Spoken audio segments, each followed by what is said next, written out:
Buonasera dalla TG1 e ancora buona Pasqua. Un forte appello all'Europa contro gli egoismi e le divisioni da Papa Francesco nel suo messaggio Urbi et Orbi. Bergoglio invita i paesi europei a restare uniti. Non è il tempo dell'indifferenza, esorta, ma quello della solidarietà. Servono scelte innovative per una sfida epocale.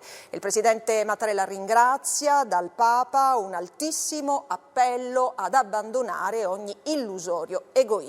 Ignazio Ingrao. Europa con le divisioni non andrai lontano. Francesco parla al vecchio continente, superi le rivalità e dia prova di solidarietà anche con scelte innovative. Messaggio Urbi et Orbi per la Pasqua. Nella Basilica vuota risuona ancora più forte l'appello del Papa.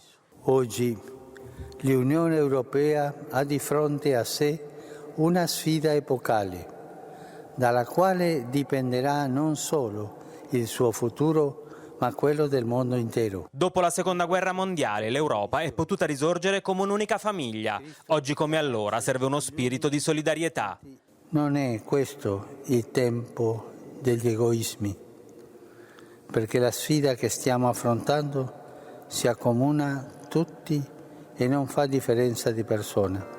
Il pontefice dà la sveglia ai governanti, fornite i mezzi e le risorse necessarie ai cittadini per consentire la ripresa e non dimenticate i poveri. Francesco chiede un cessate il fuoco globale, allentare le sanzioni internazionali e condonare il debito dei paesi più poveri. Al virus, dice, rispondiamo con il contagio della speranza. È il tempo di pensare al dopo, scrive in una lettera ai movimenti popolari pubblicata da Avvenire. Il Papa propone un salario universale per i lavoratori meno abbienti. E veniamo ai dati. Per il 9° giorno consecutivo calano i